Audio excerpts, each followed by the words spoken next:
تبارک و تعالیٰ فرماتا ہے اس کے رزق کی متعلق بھی لکھ دو، اور تیسرا فرماتا ہے اس کے عمر کی متعلق بھی لکھ دو کہ اس نے دنیا میں کتنی زندگی پانی ہے، کتنا عرصہ اس نے زندہ رہنا ہے۔ ایک تو زندہ بھی رہنا، ہم ان کی عظمت کو بھی سلام کرتے ہیں، چاہے زندہ پیر ہیں چاہے زندہ پیر کو ماننے والے ہیں، تمام اولیاء کاملین ہیں، یہ سارے زندہ ہیں، اللہ کے ولی مرتے نہیں ہیں۔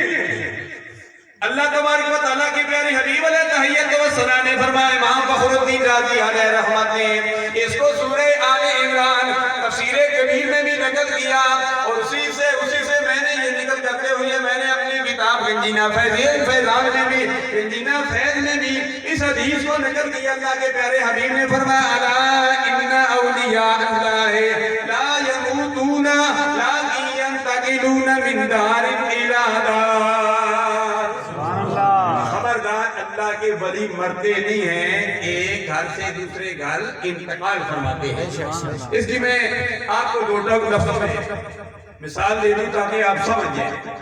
ایک زمین ہے، پہلے ہمارے باپ کے نام پر تھی، کوئی بھی وراثت میں بیٹے کے نام پر چڑھ جاتی ہے، یا ہم زمین خریدتے ہیں، آیا وہ زمین ایک نام سے دوسرے نام پر منتقل ہو جاتی ہے۔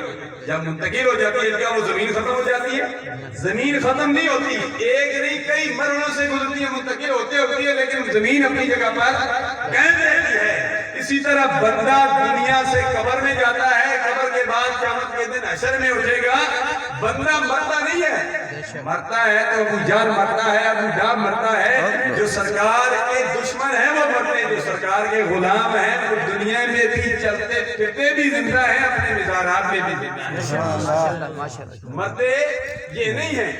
شہداء کے متعلق فرماتا ہے شہداء کا یہ مقام ہے کہ وہ مرتے نہیں ہیں، وہ زندہ ہیں، تو ان کی زندگی کو سمجھ نہیں سکتے۔